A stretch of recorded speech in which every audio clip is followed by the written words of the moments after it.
संविधान सभा की मांग की बात करेंगे तो सबसे पहले भारत में संविधान सभा का गठन का विचार 1934 में किया गया, जब मतलब सबसे पहले संविधान सभा के लिए मांग किसने किया था? क्या नाम था इनका? एम एन रॉय ने। एम एन रॉय एम ने। बिल्कुल ठीक है, बात करेंगे। एम एन रॉय ने सबसे पहले मांग की थी। रॉय भारत के वामपंथी आंदोलन के प्रखर नेता थे। माइक बंद कर लीजिए अगर बातचीत हो रही कहीं से, तो प्लीज क्लोज योर माइक। 1935 में भारतीय राष्ट्रीय कांग्रेस ने पहली बार, ठीक है, संविधान के निर्माण के लिए आधिकारिक रूप से संविधान सभा गठन की मांग की। ठीक है, ध्यान में रखें, कहीं पे 1936 में दिया रहता। 1938 में भारतीय राष्ट्रीय कांग्रेस की ओर से पंडित जवाहरलाल नेहरू ने घोषणा की कि स्वतंत्र भारत के संविधान का निर्माण वयस्क मताधिकार के आधार पर चुनी गई संविधान सभा के द्वारा किया जाएगा। ठीक है, ध्यान में रखेंगे। लेकिन नेहरू जी ने घोषणा की थी 1938 में से संविधान सभा का जो निर्माण जो किया जाएगा वयस्क मताधिकार के आधार पर किया जाएगा। क्या लेकिन संविधान सभा का निर्माण वयस्क मताधिकार के आधार पर हुआ क्या? हाँ तो हुआ। नहीं हुआ था, वयस्क ओल्ड एज वालों पे मताधिकार के हुआ आधार था। पर। ठीक है, ध्यान में रखेंगे। ठीक है, वयस्क मताधिकार के आधार पर नहीं हुआ था, मतलब वयस्क मताधिकार के कहने का मतलब है संविधान सभा के जो प्रतिनिधि जो चुनकर आए, लोगों ने उसको वोट किया नहीं किया। कहां से आए चुन के? ठीक है, प्रांतों से चुनकर आए, 10 लाख की जनसंख्या पे एक। नेहरू के इस मांग को अंततः ब्रिटिश सरकार ने सैद्धांतिक रूप से स्वीकार कर लिया। इसे सन 1940 के अगस्त प्रस्ताव के नाम से जाना जाता है। 1942 में ब्रिटिश सरकार ने कैबिनेट स्तर पर स्टेट फॉर क्रिप्स तथा ब्रिटिश मंत्रिमंडल के एक सदस्य एक स्वतंत्र संविधान के निर्माण के लिए ब्रिटिश सरकार ने एक प्रारूप प्रस्ताव के साथ भारत आया। ठीक है, तो क्रिप्स मिशन भारत कब आया? ठीक है, 1942 में। तो 1942 में। ठीक, अगस्त प्रस्ताव कब आया? अगस्त प्रस्ताव 40 में। 1940 में। ठीक है, इस संविधान को द्वितीय विश्व युद्ध के बाद अपनाया जाना था। फिर इस प्रस्ताव को मुस्लिम लीग ने अस्वीकार कर दिया। मुस्लिम लीग की मांग थी कि भारत को 2 स्वायत्त हिस्सों में बांट दिया जाए, जिनकी अपनी अपनी संविधान सभाएं हो। अंततः ब्रिटिश सरकार की तरफ भारत में एक कैबिनेट मिशन को भेजा गया। इस मिशन ने 2 संविधान सभाओं को मांग को ठुकरा दिया, लेकिन उसने ऐसी संविधान सभा के निर्माण की योजना सामने रखी जिसमें मुस्लिम लोग काफी हद तक मतलब संतुष्ट कर दिया। ठीक है, ध्यान रखेंगे। तो मुस्लिम लीग ने भी 2 संविधान की मांग को अस्वीकार किया था, लेकिन आगे चल के देखेंगे इसे दोनों नेशन के लिए अलग अलग संविधान बनाना, क्योंकि राज्य ही बट जाएगा तो जाहिर सी बात है संविधान भी बनेगा। ठीक है, अब इसी सबको देखते हुए संविधान सभा की गठन की बात की गई। ठीक है, तो कैबिनेट मिशन की योजना के द्वारा सुझाए गए प्रस्तावों के तहत नवंबर 1946 में, ठीक है, संविधान सभा का गठन हुआ, जिसकी योजनाएं निम्नलिखित थी। तो सबसे पहले किस योजना के आधार पर भारत में संविधान सभा का गठन किया गया, क्या बताएंगे? ठीक है, तो कैबिनेट मिशन। 1946 का कैबिनेट मिशन। ठीक है, ध्यान रखेंगे। संविधान सभा के कुल सदस्यों की संख्या कितनी निर्धारित की गई, क्या बताएंगे? 389 निर्धारित की गई। इनमें से कितने सीटें ब्रिटिश भारत से? 296 सीटें। ठीक है, ध्यान में रखेंगे। ठीक है, और 93 सीटें देसी रियासत को आवंटित की जानी थी, याद रखिएगा। ठीक है, 389 था टोटल, जिसमें से 296 ब्रिटिश प्रांतों से और 93 सीट की बात करेंगे देसी रियासतों से। ठीक है, ध्यान रखो। शुरुआती दौर में, माइक बंद कर लीजिए, इको हो रहा है। आप चलेंगे 296 सीटों में से 292 सदस्यों का चयन 11 गवर्नरों के प्रांतों और 4 का मुख्य आयुक्त के प्रांतों में से किया जाना। ठीक है, तो 296 जो ब्रिटिश जगह से जो चुना जो जाना था, उसमें से 11 को जो था विभिन्न प्रांतों से। तो उस समय प्रांतों की संख्या की बात करें 11 था। ठीक है, और 4 जो था 4 आयुक्त से चुना जाना था। सर बोलिए। ये प्रांतों में 2 3 लगा हुआ, ये क्या है? ये नीचे जाएंगे ना तो 2 नंबर में देखेंगे तो 2 नंबर से जुड़ा हुआ कुछ फैक्ट नीचे दिया रहेगा। ठीक है, नीचे में सबसे जाएंगे ना तो नीचे दिखा देता हूँ। ठीक है, ध्यान में रखिएगा, 1 मिनट।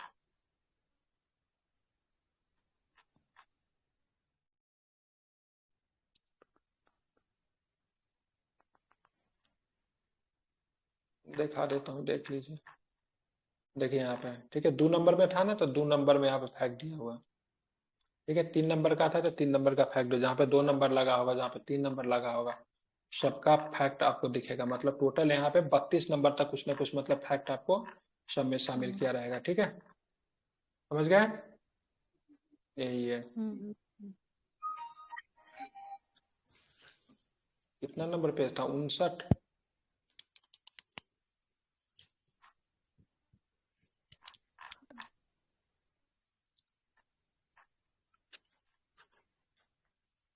समझ गए? तो क्या था यहाँ पे, तो 292 सदस्यों को चुनना था 296 में से, जो कि मतलब कहाँ से था? ब्रिटिश प्रांतों से था।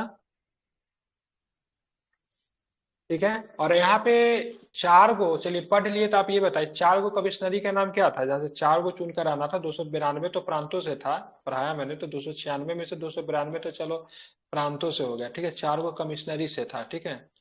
कमिश्नरी का नाम बताइए तो क्या था चारों कमिश्नरी से? प्रेसिडेंसी जो था वो कमिश्नरी है। हम्म हम्म क्या होगा बताइए ना, 4 गो कमिश्नरी के नाम क्या बताया था? मद्रास, अजमेर, कोलकाता, मुंबई। यही यही ओ सिखाए सॉरी, थे। सॉरी। अजमेर था, बलूचिस्तान था, कुर्ग था, एक आया था दिल्ली था, ठीक है। 4 गो कमिश्नरी, ठीक है। इसको याद करने के लिए हम बताया भी थे, ट्रिक भी बताए थे, ठीक है। 296 में से 292 गो था, 11 गो प्रांतों से था, जहाँ पे मुख्य रूप से गवर्नर का शासन था, जो कि ब्रिटिश रूल था वहां पे, ठीक है, प्रांत का गवर्नर। एक बोले थे अजमेर, एक बोले थे बलूचिस्तान, सी से कुर्ग, और डी से मतलब क्या था, दिल्ली था, ठीक है। 4 कमिश्नरी था, ठीक है। तो 292 प्लस 4 कितना होगा, 296, ठीक है, ध्यान में रखेंगे, ठीक है, समझ गए। जी सर। डी से हर क्या हो जाएगा प्रांत, डी से दिल्ली। दिल्ली, सी से कुर्ग, ए से अजमेर, ये 4 गो कमिश्नरी था, ठीक है, उस समय। बी से बलूचिस्तान, ठीक है, सी से कुर्ग, और डी से दिल्ली, ABCD, ठीक है। 4 गो कमिश्नरी, ठीक है। 292 गो प्रांतों से, ठीक है, जो कि 11 गो प्रांतों से आता था। प्रांत का प्रसार, प्रांत जस्ट लाइक राज, ठीक है। प्रांत कैसे थे, राज्य थे। कमिश्नरी लाइक, जस्ट लाइक आप बोल सकते केंद्र शासित राज्य। अभी जो केंद्र शासित प्रदेश होता है ना, तो केंद्र शासित प्रदेश का प्रशासक केंद्र सरकार के द्वारा चलता है। वहां पे गवर्नर वगैरह, LG वगैरह नियुक्त करते हैं, जिसको प्रशासक भी कहा जाता है। तो वहां पे ना ये अपने आयुक्त को नियुक्त करके वहां का प्रशासन चलाते थे, अजमेर से, बलूचिस्तान से, कुर्ग से, दिल्ली का। और जबकि 292 को जो आता था ना, ये जो सीट जो थे विभिन्न प्रकार के राज्यों से आते थे, जिनको प्रांत बोलते थे। राज्यों में प्रशासन कौन चलाता था, इनका गवर्नर प्रशासन चलाता था, ठीक है, ब्रिटिश का। समझ गए। तो कुर्ग कहाँ का था, हिमाचल का था क्या? कुर्ग कुर्ग कर्नाटक की हिमाचल। तरफ था, कुर्ग कर्नाटक। आप चलेंगे हर प्रांत एवं देशी रियासतों अथवा छोटे छोटे राज्यों के मामले में राज्यों के समूह को उनकी जनसंख्या के अनुपात में सीटें क्या आवंटित की जानी थी। मोटे तौर पर अगर कहा जाए तो प्रत्येक 10 लाख के लोगों के 10 लाख की जनसंख्या पर मतलब 1 सीट का आवंटन किया गया था, ठीक है, याद रहेगा, जी सर। ठीक है, ध्यान में रखना, ठीक है। प्रत्येक ब्रिटिश प्रांत को आवंटित की गई सीटों का निर्धारण 3 प्रमुख समुदायों के बीच में किया गया, जिसमें कौन कौन थे, मुस्लिम था, सिख था एवं सामान्य थे, ठीक है। सामान्य में कौन आते थे, तो सामान्य में वो लोग नहीं आते जो कि मुस्लिम और सिख नहीं, मतलब हिंदू किस में आएंगे, सामान्य हिंदू में मतलब सर। सामान्य में आएंगे, ठीक है। अगर बात करेंगे बौद्ध किस में आएंगे, और ये भी सामान्य में आएंगे, में। ठीक है। जैन किस में आएंगे, सामान्य में आएंगे, ठीक है। पारसी किन में आएंगे, तो सामान्य में आएंगे, ठीक है। तो मुख्यतः 3 समुदाय में बांटा गया, ठीक है। तीनों समुदाय में बात करेंगे, पहला मुस्लिम था, फिर मतलब बात करेंगे सिख हो जाएगा, और अंतिम में कौन हो जाएगा, सामान्य हो जाएगा, ठीक है, ध्यान में रखेंगे। प्रत्येक समुदाय का प्रतिनिधियों का चुनाव प्रांतीय असेंबली के उस समुदाय के सदस्यों के द्वारा किया जाना था, और एकल संक्रमणीय मत के माध्यम से समानुपातिक प्रतिनिधि तरीके से मतदान किया गया। मतलब 11 का प्रांत जो था ना, 11 को प्रांत से, ठीक है, उनके जो प्रांत का जो असेंबली जो था, उनसे मतलब सदस्यों का चुनाव करना था। देशी रियासतों के प्रतिनिधियों का चयन रियासतों के प्रमुखों के द्वारा किया जाना था। देशी रियासत के प्रतिनिधि कौन होंगे, क्योंकि उस समय देश में बहुत सारा देशी रियासत था, तो रियासत के जो प्रतिनिधि जो होंगे उनका चयन रियासतों के प्रमुख के द्वारा किया जाएगा, ठीक है, ध्यान में आपको रखना है। अब यह स्पष्ट था कि संविधान सभा आंशिक रूप से चुनी हुई और आंशिक रूप से नामांकित निकाय थी। आप बोलेंगे क्या संविधान सभा हमारी चुनी हुई थी, क्या जनता ने संविधान सभा में लोगों को वोट किया, तो आप बोल सकते हो सर नहीं किया, या फिर बोल सकते हो किया ही। अब बोले कैसे कहेंगे नहीं किया, क्योंकि यहाँ पे जो संविधान सभा में जो सदस्य जो चुनकर आए वो कहाँ से आए, तो विभिन्न प्रकार के प्रांतों से चुनकर आए। लेकिन विभिन्न प्रकार के प्रांतों से जो चुनकर आए, जो 11 को जो प्रांत जो था, वहां पे तो वो सदस्य हवा में उड़ के तो नहीं आया, वहां पे किसके द्वारा चुन के भेजा गया था, तो वहां जनता के द्वारा चुनकर भेजा गया था, क्योंकि देश में चुनाव हुआ था 1945 में। तो विभिन्न प्रांतों में पहले उनको चुनकर जनता के द्वारा भेजा गया, फिर वहां से मतलब प्रांतों से चुनकर के आते हैं, संविधान सभा में आते हैं। इसीलिए कह सकते हैं से इनका आंशिक रूप से नामांकित भी था, या फिर आंशिक रूप से चुनी हुई भी थी, ठीक है। क्योंकि देशी रियासत के जो सदस्य जो आया था, तो इनको न तो प्रांतों से लिया गया और न तो जनता के द्वारा चुनाया गया, डायरेक्ट मतलब क्या किया गया, तो देशी रियासत के प्रतिनिधि जो थे उनके उनके रियासतों के प्रमुखों के द्वारा उनको नियुक्त किया गया। इसके अलावा सदस्यों का चयन अप्रत्यक्ष रूप से प्रांतीय व्यवस्थापिका के सदस्यों के द्वारा किया जाना था, जिनका चुनाव एक सीमित मताधिकार के आधार पर किया गया था। सीमित मताधिकार के आधार पर आप बोलेंगे सर मतलब आप तो बोल रहे हो उसे मतलब प्रांतों से जो सदस्य जो चुने गए उनको जनता ने चुना था, तो बिल्कुल प्रांतों में जो चुने गए थे सदस्य उनको जनता के द्वारा चुना गया था, लेकिन सीमित मताधिकार इसीलिए क्योंकि उस समय मात्र 11% लोगों को मत देने का अधिकार दिया गया था। मतलब वो प्रांतों में जो चुने गए उसमें कितने प्रतिशत लोगों ने वोट किया, जनसंख्या का मात्र 11%। अब फिर प्रांतों से चुनकर मतलब वो कहाँ आ जाएंगे, संविधान सभा में आ जाएंगे। इसलिए हम ये भी कह सकते हैं संविधान सभा में जो सदस्य चुने गए डबल फिल्टर की तरफ आए। क्या डबल फिल्टर? अब बोलोगे सर डबल फिल्टर क्या होगा? तो सबसे पहले एक बार जनता ने वोट किया, तो जनता के द्वारा वोट करके वो प्रांत में चले गए, फिर प्रांत के सदस्यों ने चुनकर ठीक है अपने प्रतिनिधि के तौर पर उनको मतलब संविधान सभा में भेजा। समझ रहे हैं मेरी बातों को या फिर नहीं समझ में आया? नहीं सर। समझ गए सर। ईमानदारी बताइए, अगर नहीं समझ में आया तो बोलिए, मैं फिर से समझाऊंगा, झूठ नहीं बोलना।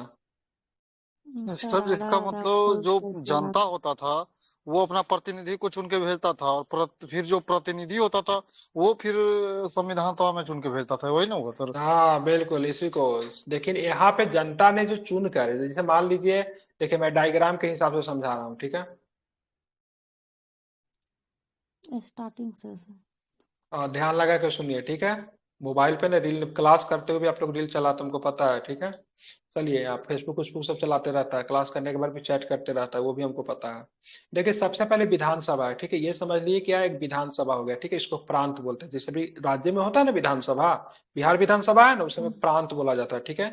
ये प्रांत हो गया, ठीक है? अब 1945 में चुनाव होता है, जनता का वोट डालने का अधिकार होता है, जनता अपने सदस्यों को वोट देकर प्रांत में भेज देती है, ठीक है? लेकिन बोलेंगे ये इसमें मात्र 11% जनता का वोट डालने का अधिकार क्या है? हमारे देश में क्या है, हमारे देश में जितना भी जनता सब वोट डाल सकता है कि नहीं? लेकिन उस समय मात्र 11% जनता को वोट डालने का अधिकार दिया गया। जनता ने अपने प्रतिनिधि को प्रांत में चुनकर भेज दिया। अब आया कैबिनेट मिशन 1946 में। 1946 में कैबिनेट मिशन आया और नेहरू जी के कहना था भाई साहब से हम वयस्क मताधिकार पे मतलब चुनाव करेंगे। मतलब ये संविधान सभा का सदस्य जो चुने जाएंगे ना, ये संविधान सभा जो हुआ है, और संविधान सभा का चुनाव जो भी चुनाव होगा 389 सीट के अगर चुनाव होगा तो जनता डायरेक्ट उनको वोट करेगी, ठीक है? मतलब वो संविधान सभा के सदस्य के तौर पे वो चुनाव में खड़ा होंगे, जनता वोट करेगी, उनके बारे सदन में आएंगे। लेकिन उस समय लेबर पार्टी की सरकार जो थी, क्या इटली ने बोला भाई साहब ये नहीं पॉसिबल नहीं हो सकता है, अभी नहीं संभव है हमारे लिए देश में चुनाव करना, ठीक है? वो मतलब चुनाव जो थी कराने से इनकार कर देती है। आप संविधान सभा में सदस्यों को भेजना तो कहाँ था? तो 1945 में जो प्रांतों में जो चुनाव हुआ था, ये प्रांत में जनता के द्वारा जो 11% जनता ने वोट दिया, यहाँ से उठा के भेजा जाएगा इसे संविधान सभा में, ठीक है? समझ रहे हैं ना? अब यहाँ पे संविधान सभा में तो जनता के द्वारा ऑलरेडी चुना गया है। अब फिर मतलब संविधान सभा में चुनने के से पहले प्रांत के जो लोग जो थे और भी सदस्य होंगे, जैसे प्रांत वाले 200 सदस्य हैं, लेकिन 200 के 200 तो संविधान सभा में नहीं ना जाएगा। कितना जाएगा? 2 से 4 लोग जाएंगे। तो 2 से 4 लोग जो यहाँ पे जो संविधान सभा में जो जाएंगे, तो ये सारे के सारे 200 लोग मिलके उसमें से 2 से 4 लोग को चुनेंगे। समझ गए ना? एक बार क्या हुआ, तो एक बार जनता ने चुन के मतलब इनको भेज दिया प्रांतों में। एक बार प्रांत के जो सदस्य जो थे, प्रांत के जो सदस्य जो थे, उन्होंने अपने प्रतिनिधि के तौर पर मतलब इनको भेजा। समझ रहे हैं? इसी को डबल फिल्टर कहते हैं। एक बार जनता के द्वारा चुना गया, एक बार मतलब प्रांतों के सदस्य के द्वारा चुना गया, दिन वो संविधान सभा पहुंचे संविधान बनाने के लिए। समझे? 292 प्रांत से ही आया हुआ है ना? हाँ 292 प्रांत से, 11 को प्रांत से, और 4 को जो था कमिश्नरी से आएंगे। 4 को जो थे कमिश्नरी से आएंगे, अजमेर, बलूचिस्तान, कुर्ग और दिल्ली। आई थिंक अब समझ में आ गया होगा कॉन्सेप्ट कैसे चुनाव हुआ, समझ गए? अब बाकी 93 को सदस्य जो थे देसी रियासत। अब देसी रियासत के चंद्र, देसी रियासत का मान ली कोई देसी रियासत जैसे मान ली अवध तो नहीं था उसमें, मान ली हैदराबाद। हालांकि जिसने बोला था हम नहीं शामिल होंगे, हैदराबाद शामिल भी नहीं हुआ। तो हैदराबाद को जो राजा जो होगा वो तय करेगा से हैदराबाद से कौन सा व्यक्ति, ठीक है, संविधान सभा में हैदराबाद का प्रतिनिधित्व करेगा। तो इसमें जनता का कोई भी रोल नहीं। तो इसीलिए बोलते हैं संविधान सभा हमारा आंशिक रूप से जनता के द्वारा चुना था, तो आंशिक रूप से मनोनीत था, ठीक है? समझ गया? अच्छे से समझ में आया ये चीज? जी सर। आगे बढ़े। जी सर। चलिए, संविधान सभा के लिए बात करेंगे तो चुनाव जुलाई अगस्त 1946 में हुआ। ब्रिटिश भारत के लिए आवंटित 296 सीटों में से इस चुनाव में भारतीय कांग्रेस समिति के पास 208 सीट गया। अब 296 सीटें टोटल दिया गया, जिसमें से कांग्रेस के पास कितना गया? 208। मुस्लिमों के पास कितना गया? मुस्लिम लीग के पास 73 और छोटे छोटे स्वतंत्र पार्टी के पास गया 15 सीट। बाकी कितना सीट बच गया? देसी रियासतों को कितना सीट हम लोगों ने दिया?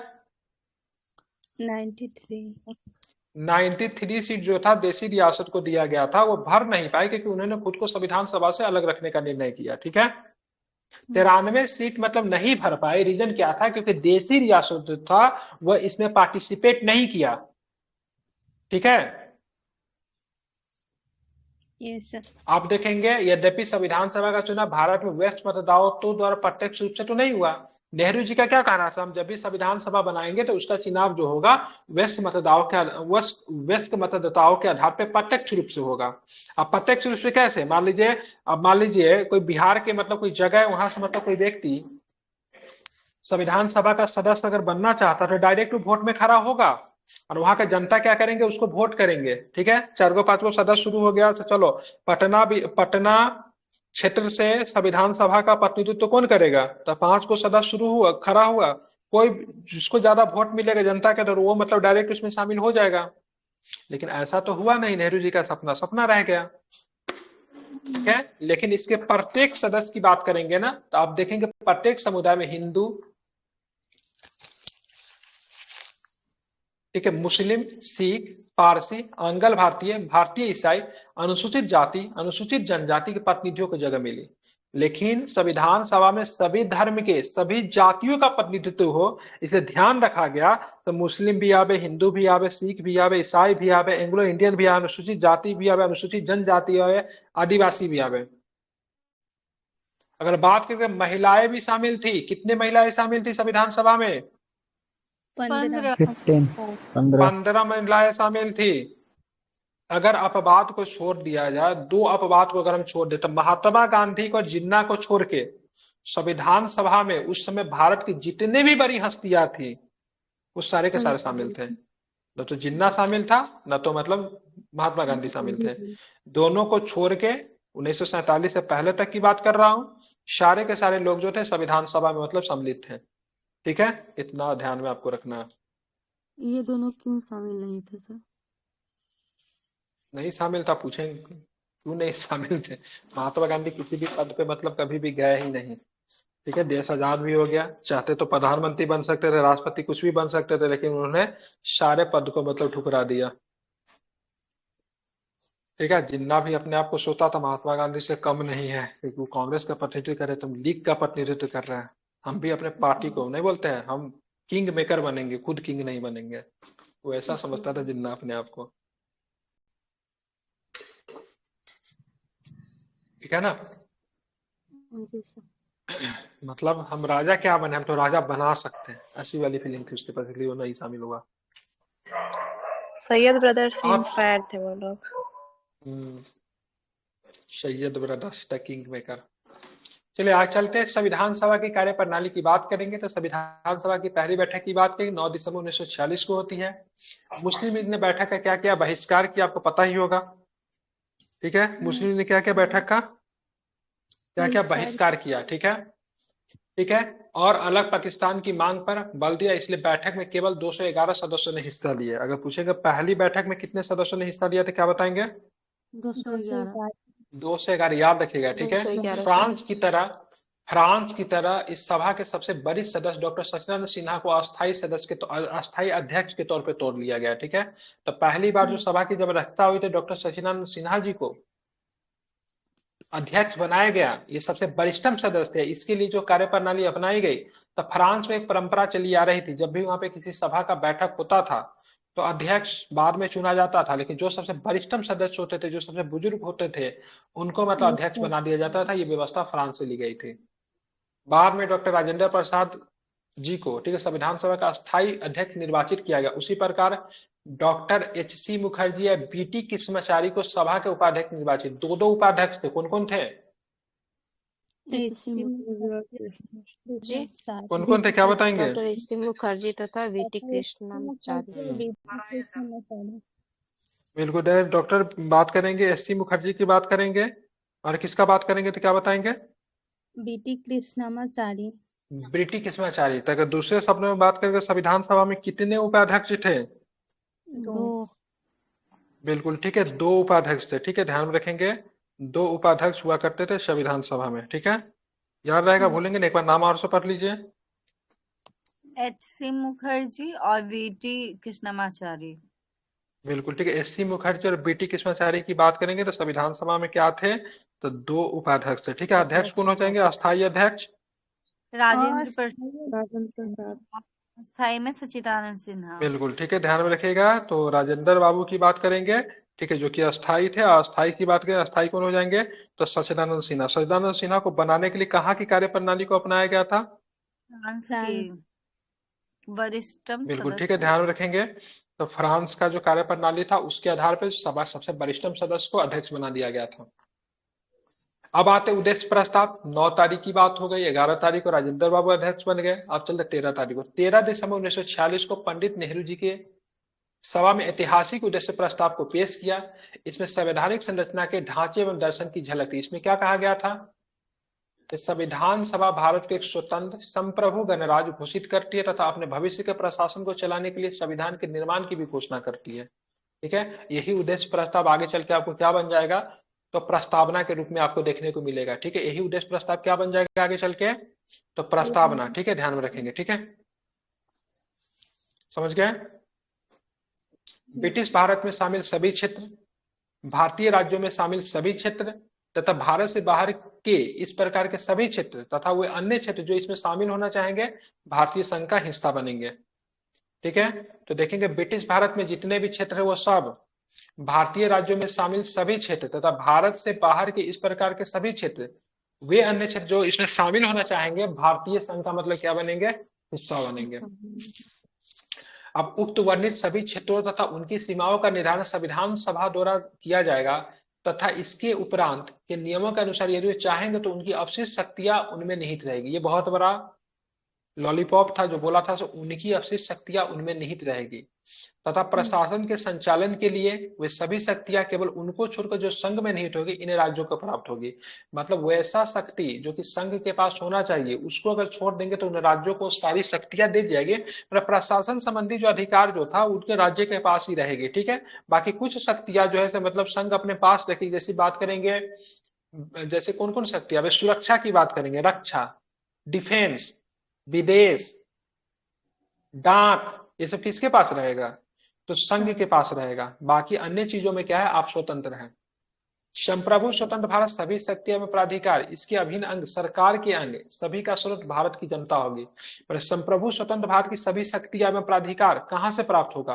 तो भारत की जनता से प्राप्त होगा। डेट मीन्स भारत अब किस प्रकार का नेशन बनने जा रहा है? तो डेमोक्रेटिक नेशन बनने जा रहा है। ठीक है, भारत के सभी लोगों के लिए न्याय, सामाजिक, आर्थिक एवं राजनीतिक स्वतंत्रता एवं सुरक्षा, अवसर की समता, विधि के समझ क्षमता, विचार एवं अभिव्यक्ति की विश्वास, भ्रमण, संगठन बनाने आदि की स्वतंत्रता तथा लोक नैतिकता की स्थापना सुनिश्चित की जाएगी। ये अभी भी आपको बहुत सारा झलक आपको अभी भी प्रेम्बल में आपको दिख जाता है, जो कि उस समय प्रस्तावना के द्वारा उस समय उद्देश्य प्रस्ताव के द्वारा मतलब प्रस्तुत किया गया नेहरू जी के द्वारा। अल्पसंख्यक, पिछड़े वर्गों तथा जनजातीय क्षेत्रों के लोगों के लिए पर्याप्त सुरक्षा प्रदान की जाएगी। ये भी उद्देश्य प्रस्ताव में था। संघ की एकता को अक्षुण्ण बनाए रखा जाएगा तथा इसके भू क्षेत्र, समुद्र में वायु क्षेत्र को समेत देश के न्याय एवं विधि के अनुरूप सुरक्षा प्रदान की जाएगी और इस प्राचीन भूमि को विश्व में उसका अधिकार एवं उचित स्थान दिलाया जाएगा। विश्व शांति एवं मानव कल्याण को बढ़ावा देने के लिए निमित्त उसके योगदान को सुनिश्चित किया जाएगा। सारे के सारे चीजें जो थी प्रस्तावना में निहित थी। इस प्रस्ताव को 22 जनवरी 1946 को सर्वसम्मति से स्वीकार कर लिया गया। आप हमें बताओ प्रस्तावना को प्रस्तुत कब किया गया? 13 जनवरी को। बिल्कुल 13 जनवरी, फिर दिसंबर 13 दिसंबर 13 दिसंबर 1946 को मतलब क्या किया गया? प्रस्तुत किया गया। और मतलब बात करेंगे तो एक तरह से 22 जनवरी 1946 को मतलब क्या किया गया? स्वीकार कर लिया गया। इस संविधान के स्वरूप को काफी हद तक प्रभावित किया। इसके प्रवर्तित रूप संविधान की प्रस्तावना में देखने को मिलते हैं। ठीक है, तो उद्देश्य प्रस्ताव का ही प्रवर्तित रूप जो है आपका संविधान में क्या है, तो प्रस्तावना है। क्या मेरे बुक में ना ये 47 दिया हुआ है।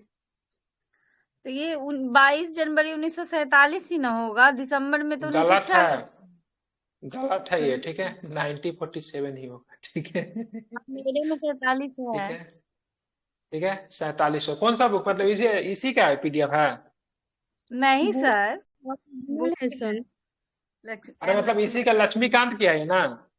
यस हाँ सर, कौन सा एडिशन, एडिशन बताइएगा। 6th एडिशन है। 6 है मेरा भी। पेज नंबर बताना, पेज नंबर कितना लिखा हुआ है? पेज नंबर 2.2 है। हाँ 2.2, एक मिनट, 2.2 ही है मेरा भी। हाँ इधर वाले ही पैराग्राफ में जिधर आप पढ़ रहे हैं ना उधर ही है, लेकिन हम्म, हम लोग 47 है, आप में 46 कैसे हाँ है? 47, 47, अब मान लीजिए 47 मेरे में भी दिसंबर में 47 प्रस्तुत ही है सर। करेंगे, दिसंबर में प्रस्तुत 22 करेंगे तो पहला ही जनवरी मतलब स्वीकार कैसे हो 1947। जाएगा? सर लेकिन मतलब क्या वही एक तो है 13 तो दिसंबर को पढ़ेंगे 1940 में, तो तुरंत कैसे अरे हो जाएगा? कॉमन सेंस की बात है। 13 दिसंबर को, ठीक है, प्रस्तुत हुआ 13 दिसंबर को, ठीक है, सर हर और 22 जनवरी को स्वीकार कैसे हो जाएगा? ठीक है, 47 होगा। ठीक है, ध्यान रखें, गलत लिखा हुआ। ठीक है, 47 दिया, दूसरे में 46 कैसे छपा गया वो पूछ रहे हैं। अरे कैसे छपा गया मुझे क्या पता, छपा गया। हटाइए उसको, 47 होगा, बस इसको सुधार लीजिए। चलिए आगे चलेंगे। ठीक है। आप चलेंगे संविधान सभा से हम खुद लोग में को तो अलग सही दिया रखने है। वाली, और सही दिया है कि इसके लिए आपको बधाई हो। ठीक है, आगे चलेंगे। संविधान सभा से खुद को अलग रखने वाली देशी रियासतों के प्रतिनिधि धीरे धीरे इसमें शामिल होने लगे। 28 अप्रैल 1947 को 6 राज्यों के प्रतिनिधि सभा में सदस्य बन चुके थे। 13 जून 1947 को भारत बंटवारे के लिए पेश की गई माउंटबेटन योजना को स्वीकार करने के बाद अन्य देशी रियासतों के ज्यादातर प्रतिनिधियों ने सभा में अपनी सीटें ग्रहण की। भारतीय हिस्से की मुस्लिम लीग ने सदस्य भी सभा में शामिल हो गए। भारतीय हिस्से के जो मुस्लिम लीग जो थे, जो भारत में जो आया, वो लोग आ गया। भारतीय स्वतंत्रता अधिनियम 1947 ने सभा की स्थिति में निम्न परिवर्तन किया। आपको चेंज करना पड़ेगा, क्योंकि जो सीटें जो 292 प्लस 4 का जो रेशियो जो था, जिसमें 73 सीट मुस्लिम लीग को दे रहे थे, 208 सीट कांग्रेस के पास आ रहा था, उसमें चेंजेस देखने को आपको मिलेगा कि तो मुस्लिम लीग अलग होगा, नया देश बनेगा, तो सीट अब ऊपर नीचे होगा। अब देखिए क्या क्या परिवर्तन आपको देखने को मिलता है। तो सभा को पूरी तरह से संप्रभु निकाय बनाया गया, जो स्वेच्छा से कोई भी संविधान बना सकती थी। इस अधिनियम ने सभा को ब्रिटिश संसद द्वारा भारत के संबंध में बनाए गए किसी भी कानून को समाप्त करने अथवा बदलने का अधिकार दे दिया गया। मतलब ब्रिटिश संसद जो कानून बनाई हुई है, अब इसको सभा चाहे तो उस कानून को समाप्त भी कर देगा, या फिर उस कानून को बदल भी सकता है, या फिर उस कानून को रख सकता। पूरी तरीके से मतलब क्या किया गया, इसमें संविधान सभा के पास मतलब पूरी तरीके से राइट दे दी गई। संविधान सभा विधायिका बन गई। आप बोलोगे सर संविधान सभा मतलब विधायिका कैसे बन गई? तो संविधान सभा के तौर पे भी काम करेगी और संविधान सभा संसद के तौर पे भी काम करेगी, जिसको बोलेंगे अंतरिम संसद। ठीक है, क्योंकि देश में चुनाव कब होगा? देश में चुनाव, एक मिनट कीजिए, देश में चुनाव होगा 1951-52 में चुनाव होगा। ठीक है, लेकिन तब तक संविधान सभा ही मतलब एज ए संसद के तौर पे भी काम कर रही थी। लेकिन जब संविधान सभा जब संसद के तौर पे काम करती थी तो उसके अध्यक्ष बदल जाते थे। संविधान सभा जब संविधान सभा के तौर पे काम करेगी तो उसके अध्यक्ष कौन होंगे? राजेंद्र प्रसाद, समझे। लेकिन जब उसका संसद के तौर पे काम करेगी तो उसका अध्यक्ष बदल जाएगा। देखेंगे, मैं बता देता हूँ कैसे बदलते हैं। दूसरे शब्दों में कहा जाए तो सभा को 2 अलग अलग काम सौंपे गए। इनमें से एक काम था स्वतंत्र भारत के संविधान बनाना और दूसरा काम था देश के लिए आम कानून लागू करना। मतलब संविधान सभा आपका संसद के तौर पे भी मतलब काम कर रही थी। ठीक है, इन दोनों कार्यों को अलग अलग दिन करना था। इस प्रकार संविधान सभा का स्वतंत्र भारत की पहली संसद बनी। संविधान सभा ही हमारी स्वतंत्र भारत की पहली संसद भी थी। जब भी सभा का बैठक संविधान सभा के रूप में होती थी तो इसकी अध्यक्षता राजेंद्र बाबू करते थे, और जब विधायिका के तौर पे जब होती थी तब इसकी अध्यक्षता जीवी मावलंकर करते थे। ये कॉन्सेप्ट बहुत लोगों को नहीं पता है, लेकिन आपको ये समझना है, आपकी समझ को विकसित करना है। इसी के लिए हम आपसे जुड़े हैं, या फिर आप लोग हमसे जुड़े हैं। ठीक है, तो संविधान सभा, आप बोलोगे सर देश में खाली संविधाने बनेगा, तो 47 में हम लोग 46 से लेके 47 में हम लोग आजाद हुए। हमारा मतलब देश में पहला आम चुनाव जो होता है 1951-52 में होता है, हमारा आम चुनाव 1952 में होता है। तो 5 साल के बीच में, ठीक है, हमारा देश कैसे चला? केवल हम संविधान बना रहे थे क्या? नहीं, हमारे जो संविधान सभा के जो सदस्य जो चुनकर जो आए थे, उन्होंने हमारे लिए संविधान तो बनाया ही, और हमारे देश को, ठीक है, हमारे देश को चलाने का भी काम किया, मतलब संसद के रूप में भी काम किया। ठीक है, संविधान सभा ही क्या था? संविधान सभा ही संसद था, समझ रहे हैं ना? लेकिन जब संविधान सभा की बैठक जब संविधान सभा के तौर पे जब होती थी, तब इसकी अध्यक्षता कौन करते थे? तब इनकी अध्यक्षता की बात राजेंद्र बाबू करते थे। लेकिन संविधान सभा की बैठक जब संसद के तौर पर होती थी, तब इसकी अध्यक्षता जीबी मालंकर होते थे। इसी प्रकार, ठीक है, जीबी मालंकर हमारे लोकसभा के पहले क्या हुए? अध्यक्ष, स्पीकर हुए। वेरी गुड, बहुत सुंदर। ठीक है, संविधान सभा 26 नवंबर 1949 को इन दोनों रूपों में कार्य करती रही। कब तक? 26 नवंबर 1949 तक। ठीक है, इस समय तक संविधान का निर्माण कार्य पूरा हो चुका था। अब मुस्लिम लीग तो हमसे अलग हो गए, तो पाकिस्तान में शामिल हो चुके क्षेत्र से संबंध भारतीय संविधान सभा से अलग हो गए। इसी वजह से सन 1939 में माउंट पेरिस योजना के तहत तय की गई सदस्यों की कुल संख्या 389 थी ना शुरू में। जी ये सर आप कितना हो जाएगा? 299 हो जाएगा। मुस्लिम लीग अलग हुआ तो संविधान सभा की सीटों की संख्या गिर गई 299। भारतीय प्रांत, औपचारिक रूप से ब्रिटिश प्रांत की संख्या 296 से 229 हो गई। कितनी हो गई? 229 हो गई। पहले 296 थी ना ब्रिटिश प्रांत। टोटल सीट पहले कितने? 389। मुस्लिम लीग गया 299। टोटल सीट ब्रिटिश प्रांतों से 11 प्रांतों से कितनी? 296। अब कितना? 229 हो जाएगी। देशी रियासतों की संख्या कितनी थी? 93 थी। अब कितनी हो गई? 70 कर दी गई। इस सारे का भी इसलिए हुआ क्योंकि मुस्लिम लीग ने अपने लिए अलग संविधान सभा की मांग की। अब पाकिस्तान एक नया देश बना। तो आपको ध्यान में रखना है, जब माउंटबेटन योजना आता है तो 389 सीट पे बोला बनाया गया। अब पाकिस्तान का बंटवारा होगा, सीट की संख्या 299। ब्रिटिश प्रांतों से कितने सदस्य आने थे? 296 आने थे। अब जाके ब्रिटिश प्रांतों से 229 आएंगे। देशी रियासतों से कितनी आनी थी? 93 आनी थी। अब कितनी आएगी? देशी रियासतों से 70 आएगी। ये दोनों डाटा को जोड़िए तो ऊपर वाला डाटा अपने आप उड़ जाएगा। 229 और 70 299। पहले 296 या 93, कितना? 389। Clear? Any doubt? Yes sir doubt है? नो नहीं नो, वेरी गुड। ठीक है, तो चलिए कल हम लोग यहीं से कंटिन्यू करेंगे। अन्य कार्य हेडलाइन यहाँ से आपको ध्यान होगा। पेज नंबर कितना है? 61 है। ठीक है, मजा आया? पढ़ के मजा आ रहा है ना? कोई दिक्कत तो नहीं हो रहा है? नहीं सर, अच्छा लगा।